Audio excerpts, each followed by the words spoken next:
ثابت قدمی دے گا۔ وَلَقَدْ صَدَقَكُمُ اللَّهُ، اور البتہ سچا کر دیا تمہارے ساتھ اللہ نے، وعدہ اپنا وعدہ، اذ تحسونہم بإذنہ، جب کہ تم کاٹ رہے تھے دشمنوں کو اس کے حکم سے۔ آپ نے مشرکین منافقین سے متعلق پڑھا کہ اللہ نے ان کی بات ماننے سے منع فرمایا اور اہل ایمان کو تقوی اور صبر کی روش پر اور راہ مستقیم پر قائم رہنے پر ہی تمہیں کامیابی حاصل ہوگی، اس کی تاکید کی۔ تو جنگ احد کا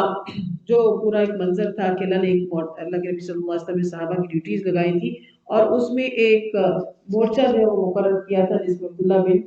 جبیر کی قیادت میں 50 تیر انداز جو مقرر ہوئے تھے، لیکن انہوں نے، ان کے ساتھیوں نے جو ہے وہ جلدی کی اور اللہ کے نبی صلی اللہ علیہ وسلم کے حکم کا انتظار کیے بغیر اپنا جو ہے وہ اپنی جگہ کو چھوڑ دیا،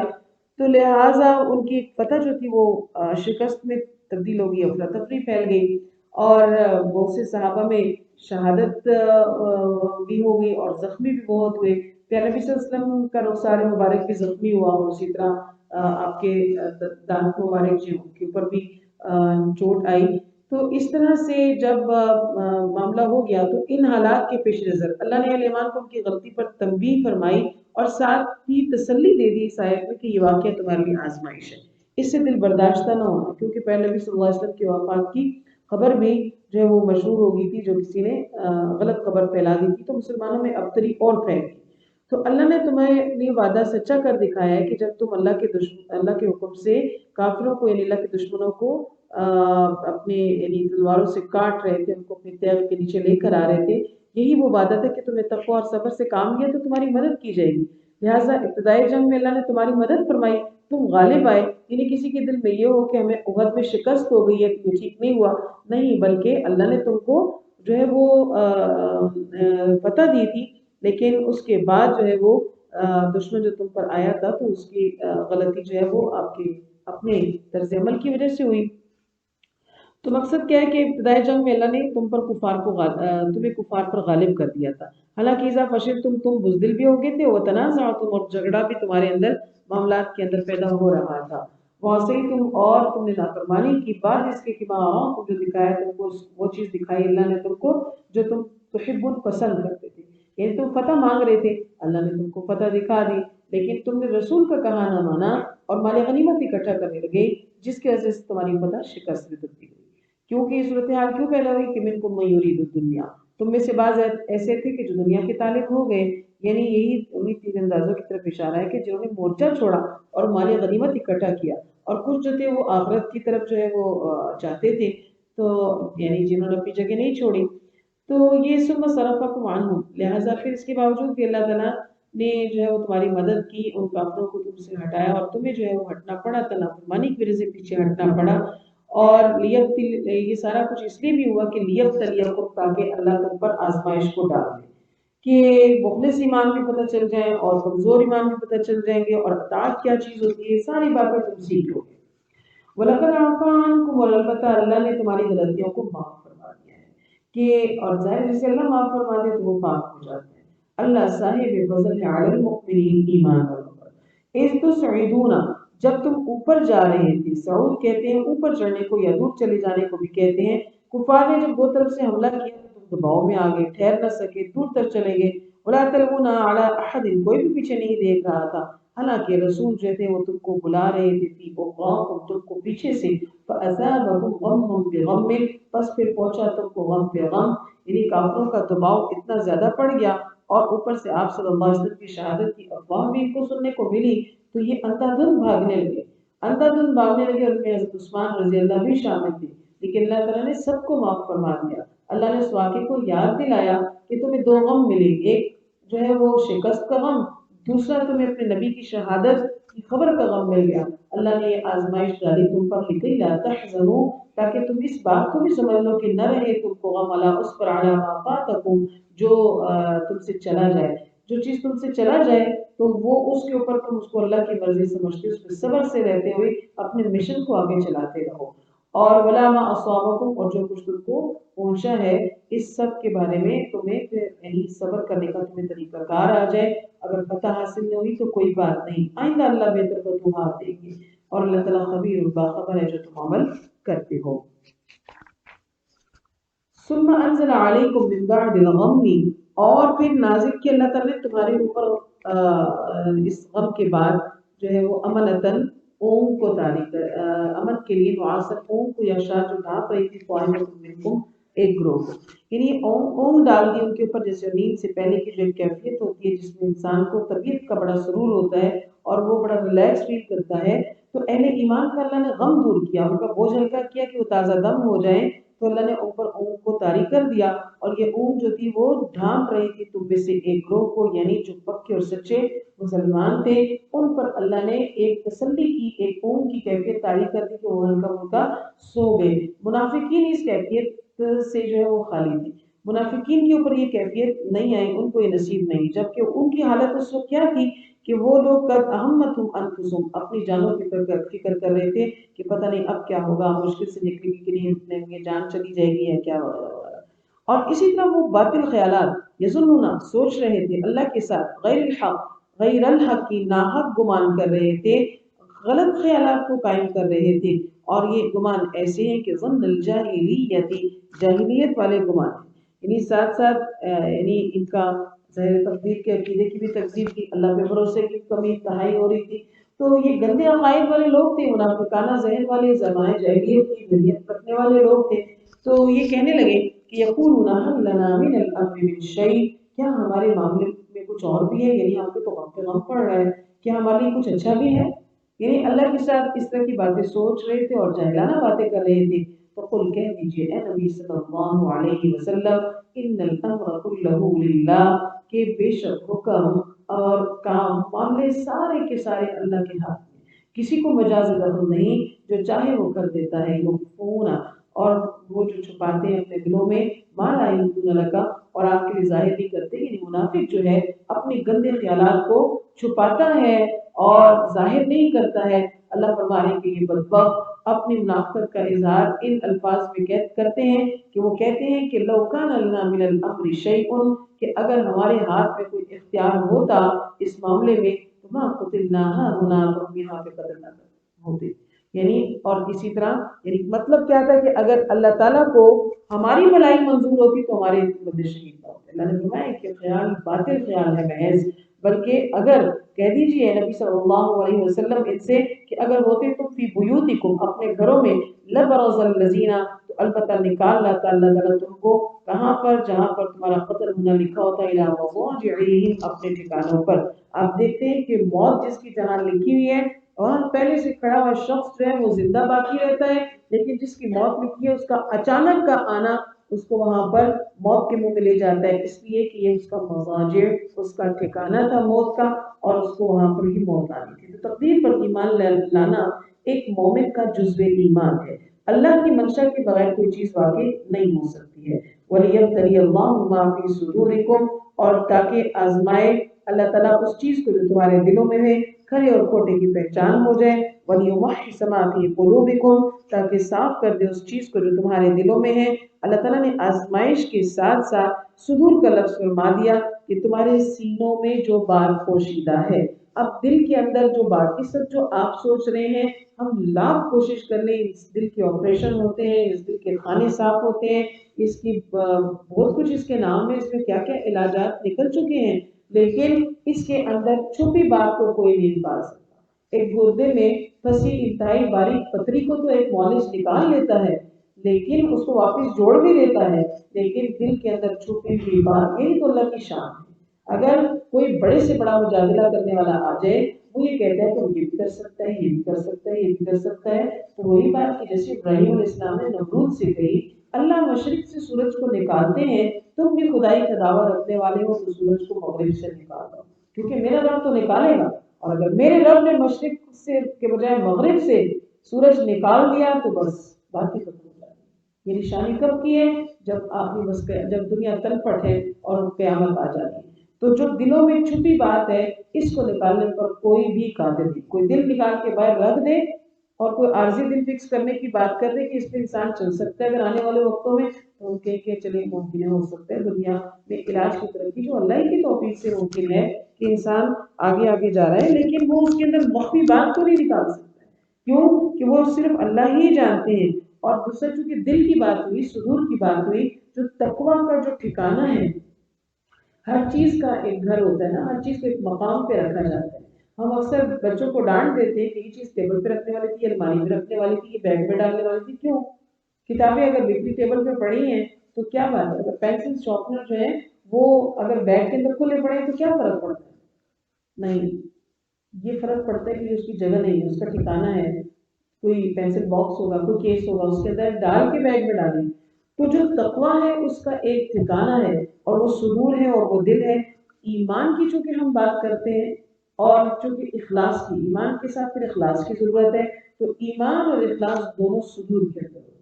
اور جو کسی کو دکھانے سے نہیں دکھائے جا سکتے ہیں۔ بولنے سے جتنا مرضی، جیسے میں پڑھا کہ بڑی بڑی چکنی چپڑی باتیں کرنے والا وہ شخص اخنس بن شریح، اللہ نے اپنے نبی صلی اللہ علیہ وسلم سے فرمایا کہ وہ آپ کے پاس بڑے بڑے میٹھے میٹھے دعوے کرنے والا، اسلام سے محبت کا اظہار کرنے والا، جب آپ کے پاس سے اٹھتا ہے تو فسادی ہے، جھگڑالو ہے، اور انا پرست ہے، فساد کرنے والا ہے۔ تو لہٰذا یہ جو چیزیں ہیں، یہ اخلاص، عقیدہ اور ایمان یہ درست ہوتے ہیں، اور یہ صدور کے اندر ہوتے ہیں، اور یہ اللہ تعالیٰ ہی اس کو دیکھ سکتے ہیں۔ تو لہٰذا اللہ فرما رہے ہیں کہ جو آزمائش یہاں پہ چونکہ موضوع جو ہے وہ جنگ احد کے حالات سے متعلق ہے، تو اللہ نے فرمایا کہ جو تمہارے دلوں میں غم پہنچا، اس آزمائش کے ذریعے سے ہم تمہارے دلوں میں موجود میل کچیل کو صاف کر دیتے ہیں، تاکہ تمہیں احساس ہو جائے کہ فلاں شخص کی غلطی کی وجہ سے ہم پر یہ سختی آئی، آئندہ کے لیے تم خبردار ہو جانا۔ یعنی جیسے علامہ اقبال کا ایک فارسی کا شعر ہے جس کا معنی یہ ہے کہ مرد مومن کے لیے مصائب اور مشکلات جو ہے وہ اس کی باطنی صفائی کا ایک دن ہوتے ہیں یا موقع ہوتے ہیں، کہ جو حادثے ہوتے ہیں، شعراء لوگ بھی کہتے ہیں کہ حادثے جو ہوتے ہیں انسان کو سمجھا دینے کے لیے ہوتے ہیں، ٹھوکر لگنے سے سیکھ لیتا ہے، اور شرفاء کے جو دلوں کے زنگ ہوتے ہیں وہ اس سے دھل جاتے ہیں۔ واللہ، اللہ تعالیٰ جانتا ہے بذات الصدور، دلوں کا حال۔ پھر آگے اللہ ذکر فرما رہے ہیں کہ بے شک وہ لوگ کہ تولوا منکم، جو تم میں سے پھر گئے، کس دن؟ جب تقل جمعان، التقل جمعان، جس دن آمنا سامنا ہوا دو جماعتوں کا، اسلام والوں کا اور کفار کے درمیان۔ اس دن مسلمان سخت افراتفری کے عالم میں مبتلا ہو گئے، ان کی اکثریت میدان جنگ سے بھاگ نکلی تھی، اور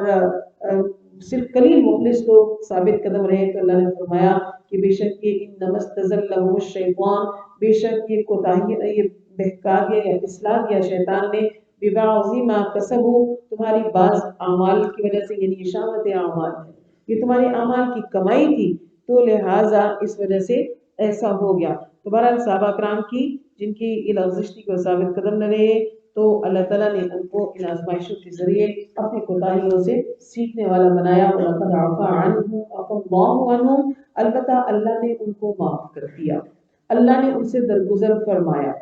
کہ اللہ تعالیٰ نے معاف کر دیا کہ اب آئندہ کے لیے جو ہے وہ ایسا نہیں کریں گے، کیونکہ اللہ تعالیٰ جو ہے وہ غفور حلیم، بخشنے والے بھی ہیں اور بردبار بھی ہیں، فوراً جو ہے وہ پکڑ نہیں کرتے ہیں۔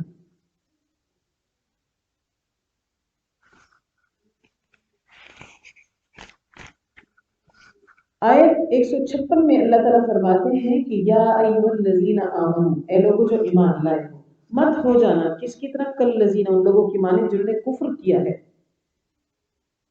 ایمان والو ان لوگوں کی طرح نہ ہو جانا، کیونکہ منافقین کا گروہ جو ہے وہ کفار میں ہی شامل ہے، کیونکہ وہ اعتقادی منافق ہیں اور جماعت کے بدترین لوگوں میں ان کا شمار ہوتا ہے، اور ان کا درجہ بھی جہنم میں سب سے نچلا ہوگا۔ اور انہوں نے کہا لاخوانہم، اپنے بھائی بندوں سے کیا کہا تھا، مطلب اپنے مسلمان بھائیوں سے منافقین نے یہ کہا کہ اذا ضربوا فی الارض، جب بھی انہوں نے زمین میں کوئی سفر کیا، او کانوا غزا، یا کبھی وہ کسی جہاد میں شریک ہوتے، یعنی مسلمان تجارتی سفر پر ہوتے یا جہاد میں شریک ہوتے، تو وہاں موت آ گئی، شہادت نصیب ہو گئی، تو ایسی صورتحال میں منافقین ان کو کہتے کہ لو کانوا عندنا، اگر یہ ہمارے پاس ہوتے، یعنی اس جہاد میں، اس جنگ میں شریک نہ ہوتے، تو ما ماتوا وما قتلوا، نہ مرتے اور نہ مارے جاتے، یعنی بچ جاتے، ہماری سن لیتے، ہمارے ساتھ ہوتے۔ تو ایسی جو بات کرتے ہیں، تو منافقین کا مقصود کیا تھا، لیجعل اللہ، تاکہ بنا دے اللہ تعالیٰ ان کے دلوں میں حسرت، یعنی یہ بات ان کے دل میں راسخ ہو جائے کہ منافقین بات تو صحیح کہتے ہیں، واقعی اگر جہاد میں شریک نہ ہوتے تو ہمارے آدمیوں کی جان بچ جاتی۔ اللہ نے مسلمانوں کو تنبیہ فرمائی کہ منافقین کی ایسی مایوس کن باتوں پہ نہ آئیں اور اللہ کے حکم کے مطابق جہاد میں بڑھ چڑھ کر حصہ لیں کیونکہ منافقین کا ان کے دلوں میں حسرت کا پیدا ہو جانا، کہ حسرت پیدا کرنے کا معنی یہ بھی ہو سکتا ہے کہ منافقین کے دلوں میں اللہ حسرت پیدا کر دے کہ اگر مسلمان کفار اور منافقین کی اس چال میں نہ آئے تو وہ سفر اور جہاد میں برابر شریک ہوتے رہے، تو یہ چیز خود منافقین کے لیے باعث حسرت ہوگی کہ یہ لوگ ڈرتے نہیں ہیں، یہ لوگ ہمارے کہنے سے باز نہیں آتے، پھر بھی جہاد میں حصہ لے رہے ہیں، ہماری ساری کوششوں کے باوجود جو ہے کہ ہمارے بہکاوے میں نہیں آتے، تو یہ چیز ان کے دل کی حسرت بن جائے گی۔ اللہ ہی ہے یحیی جو زندگی دیتا ہے اور موت دیتا ہے، تو موت کے ڈر سے کبھی بھی میدان جنگ سے جو ہے وہ غیر حاضر نہ ہوا جائے جب اللہ تعالیٰ کی طرف سے ان کے لیے یا حالات ایسے کہ ان کے لیے جہاد لازم ہو رہا ہے تو جہاد میں حصہ لینا چاہیے، کیونکہ اگر میدان جنگ میں موت آنا بھی مقدر ہے تو پھر حضرت خالد بن ولید کو نہ بھولیں کہ خالد بن ولید جب کا کفر کا زمانہ تھا تو وہ بڑے جری اور بہادر اپنی فوج کے سپاہیوں میں سے تھے اور کمانڈر تھے، اور مسلمانوں کے خلاف برسر پیکار رہتے تھے، اور جب اللہ تعالیٰ نے ان کو ایمان کی دولت نصیب فرمائی تو پھر عملی طور پر سارے جنگوں میں جہادوں میں حصہ لیتے رہے، اور وہ خود کہتے ہیں کہ وہ ایسا قابل جرنیل تھا کہ جس کے جسم پر یعنی میدان جنگ میں حصہ لیتے رہتے کوئی حصہ ایسا نہیں تھا کہ اس کے اوپر زخم نہ آئے، اتنے تسلسل کے ساتھ وہ جنگوں میں اور اس کے بعد پھر اسلام آنے کے بعد جہاد میں شریک ہوتے رہے، لیکن ان کو جب ان کی جو موت ہے وہ میدان جنگ میں نہیں آئی،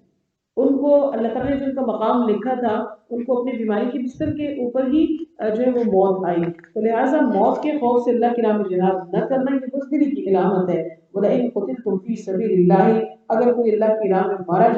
مارا جائے اور وہ تم یہ خود ہی فوت ہو جائے، یہ اس کی اچانک کسی وجہ سے موت ہو گئی ہے یا دشمن نے اس کو مار دیا ہے، تو اللہ فرماتے ہیں کہ لَمَغْفِرَةٌ مِّنَ اللَّهِ اللہ کی طرف سے تو بخشش کا اعلان ہو گیا، وہ شہیدوں میں شمار ہے اور تمام گناہ معاف ہو جائیں گے اور اس کی غلطیاں جو ہیں وہ بھی معاف کر دی جائیں گی، ایک بڑی کامیابی ہے، اور جہنم سے بچنا ہی تو کامیابی ہے، رحمت اور اس کے لیے مغفرت بھی ہے اور ساتھ ساتھ میں رحمت بھی ہے، اور خیر یہ بہتر ہے مما یجمعون اس دنیاوی چیزوں سے جو یہ اکٹھا کر رہے ہیں، یہ تو چند روزہ دنیا ہے، اس کے بعد تو کچھ بھی حاصل نہیں ہوگا، وَلَئِن مُتُّمْ أَوْ قُتِلْتُمْ تم مارے جاؤ یا مر جاؤ، چاہے کوئی دیکھیں کوئی ایسا سارے لوگ تو میدان جنگ میں نہیں ہوتے، اگر ہم افواج پاکستان کو دیکھتے ہیں تو وہ کتنے پرسنٹ لوگ ہیں جو میدان جنگ میں اس وقت کھڑے ہوں یا دشمن کے خلاف کھڑے ہوں، باقی بھی تو اپنے دیگر منصب پر لگے ہوئے اپنے کام کر رہے ہیں، کچھ ہی لوگ ہوتے ہیں جو آگے میدان جنگ میں یا کسی ایسے محاذ پر قائم ہوتے ہیں، کسی سرحد پر ہوتے ہیں، اور پھر باقی کی ہم دیکھتے ہیں کہ باقی جو 22 کروڑ عوام ہے تو ان میں سے ایک کتنے پرسنٹ حصہ ہے جو جانی طور پر اس راستے میں شریک ہے، تو باقی کیا پھر سارے زندہ وہ لوگ نہیں مرتے، پیچھے کی جو اتنے کروڑوں عوام ہیں ان میں سے لوگ نہیں مرتے، تو اللہ فرما رہے ہیں کہ اگر تم میدان جنگ میں مارے جاؤ اور گھر بیٹھے بیٹھے تمہیں موت آ جائے، دونوں میں فرق ہی کیا ہے؟ دونوں میں کوئی فرق نہیں ہے، درجات کے علاوہ کی بات کریں دونوں صورتوں میں کیا ہے کہ إِلَى اللَّهِ تُحْشَرُونَ، ہر صورت میں کیا ہے اکٹھا اللہ کی جانب ہونا ہے، انہوں نے بھی اللہ کے پاس آنا ہے، تم نے بھی اللہ کے پاس آنا ہے، تو یہاں پر منافقت کی موت مرتے ہوئے یہاں پر لوگوں کو مایوس باتیں کرتے کرتے جب مرو گے تو جواب دے ہوگے، وہ تو میدان جنگ میں جو مارے گئے ہیں ان کو تو اللہ تعالیٰ مرنے کے بعد بھی رزق عطا کرے گا، فرق یہ ہو جائے گا اس کے درمیان، تو لہٰذا دونوں صورتوں میں اللہ کے پاس آنا ہے اور باز پرس ہونی ہے اس کے اعمال کی۔ فبما رحمت بس اللہ کی جو رحمت کے جو سبب ہیں اسی وجہ سے، فبما بس اسی وجہ سے، یہاں پہ موضوع جو ہے یا اللہ تعالیٰ جو بات فرما رہے ہیں مخاطب کون ہے؟ پیارے رسول اللہ صلی اللہ علیہ وسلم کہ اللہ تعالیٰ نے اپنے حبیب کی تعریف فرمائی ہے کہ آپ کو اللہ نے اپنے فضل سے اپنی رحمت سے فبما رحمت من اللہ لنت لهم لوگوں کے لیے نہایت ہی نرم دل اور شفیق بنایا ہے، آپ اپنے صحابہ سے بہت اچھا اس میں سلوک کرتے تھے، بہت ہی ان کی غلطیوں کی اصلاح فرماتے رہتے تھے، اور آپ ان کے لیے بہت ہی وسیع دل رکھنے والے تھے، تو اسی لیے مسلمان تو مسلمان، دشمن اور کافر اور غیر مسلم بھی آپ کے بارے میں کوئی ایسی بات سب نہیں کر سکتا تھا جو آپ کی ذات سے متعلق ہو۔ ان کی دشمنی آپ سے تو تھی نہیں، اصل میں تو دشمنی لا الہ الا اللہ سے تھی کہ وہ توحید نہیں کہنا چاہتے تھے، تو لہٰذا آپ تو بہت ہی محبت رکھنے والے تھے۔ تو چونکہ غزوہ احد میں ایک بہت بڑی کوتاہی ہوئی ہے مومنین کے ساتھ، آپ کو اللہ نے اپنے حبیب کی جو ہے مدح کو بیان کرتے ہوئے کہا، اور پھر یہاں پر ہم دیکھتے ہیں کہ اللہ تعالیٰ اپنے پیارے نبی کی، اپنے حبیب کی صفت کو بیان تو کر رہے ہیں، لیکن یہاں پر اگر دیکھا جائے تو دراصل اللہ تعالیٰ اس صحابہ کو جو ہے وہ تسلی دے رہے ہیں۔ دراصل اللہ تعالیٰ صحابہ کو اکیلا نہیں ہونے دے رہے ہیں، اللہ تعالیٰ ان مخلص ایمان والوں کے ساتھ کھڑے ہو گئے ہیں۔ اللہ تعالیٰ ان کا یوں ساتھ دے رہے کہ اے میرے پیارے نبی صلی اللہ علیہ وسلم، آپ ان کی غلطی کو معاف کر دیں، آپ بھی ان کے ساتھ ان کی اس کوتاہی کی اصلاح فرما دیں، اس لیے کہ آپ کو اللہ نے اپنے فضل سے لنت لہم کے لیے بہت شفیق بنایا ہے۔ کیوں کہ ان سے یہاں پر یہ کوتاہی ہوئی، انہوں نے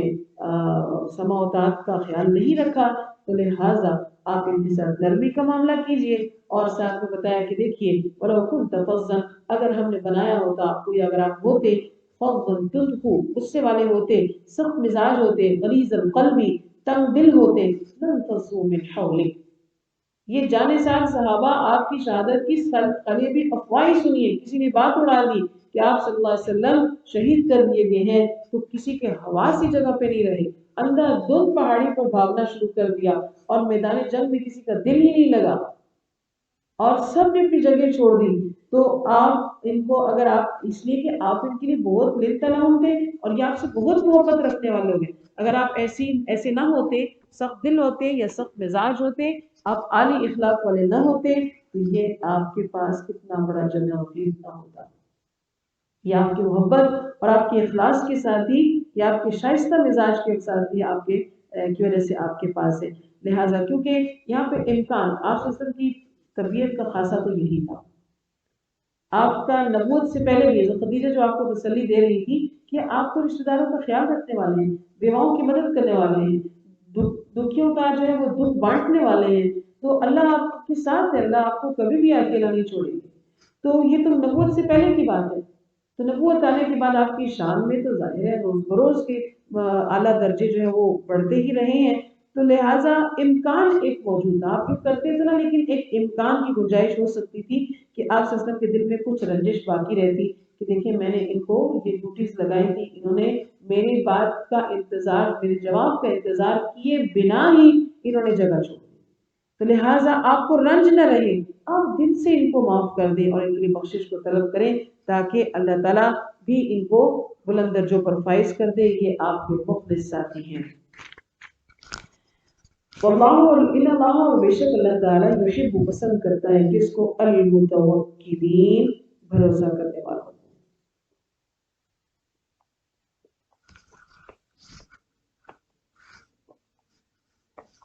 All participants are muted and they can unmute in themselves. ینصرکم اللہ، اور اگر اللہ تمہاری مدد فرمائے گا تو فلا غالب لکم، تو تم پہ کوئی بیماری نہیں آ سکتا۔ اس لیے میری تلوار، میری بندوق، میری گولی، میری بہادری اور میرا جو ہے وہ صلاحیتوں کا ہونا کام کب آئے گا؟ جب اللہ ساتھ ہوں گے، جب اللہ چاہیں گے تو اللہ مدد کرے گا، اور اللہ مدد کب کرتا ہے کہ جب اللہ سے مدد کو طلب کیا جائے۔ اللہ ہدایت کب دیتے ہیں؟ جب اللہ تعالیٰ سے ہدایت کو طلب کیا جائے۔ آپ دیکھیے نا کہ جو لوگ دیر سے اٹھنے کے عادی ہیں تو وہ صبح کی نرم دھوپ جو ہے وہ اس کا مزہ نہیں اٹھا سکتے، ان کے کمروں کے پردے جو ہیں وہ ان کو رات ہی بتاتے ہیں، سونے کا وقت ہے، رات اندھیرا ہوتا ہے نا، باہر دنیا چمک رہی ہے، دھوپ جو ہے وہ نکلی ہوئی ہے، جیسے اس وقت کو ہم دیکھیں تو اگر ہم یہاں پہ بالکل اپنے پردے ڈارک کر دیتے، اندر بند دیتے، تو باہر سے روشنی اندر نہیں آئے گی۔ ایک گھر میں 50 کھڑکیاں اور ساری بند ہوں، کیا دھوپ ان سے اندر داخل ہوگی؟ کیا روشنی داخل ہوگی اندر سے؟ اس کی کھڑکی ایک کھولیں گے تو تھوڑی، دو کھولیں گے تو اس سے زیادہ، 10 کھڑکیاں کھولیں گے تو بہت روشنی، ساری کھڑکیاں کھول دیں گے تو کسی لائٹ کی ضرورت نہیں، کسی اور ہوا کی ضرورت نہیں، بہترین ایک باہر کی روشنیاں جو اندر داخل ہو رہی ہیں۔ ایسے ہی دل کی جو تاریکی ہے، ہم ہدایت کو نہیں مانگیں گے، ہدایت کو اخلاص کے ساتھ طلب نہیں کریں گے تو اللہ ہدایت نہیں دیتے ہیں۔ اللہ اس کو ہدایت دیتے ہیں جو ہدایت کے لیے کوشش کرتا ہے، اللہ سے ہدایت کو مانگتا ہے۔ اللہم اہدنا الصراط المستقیم، اللہ سبحانہ و تعالی ہمیں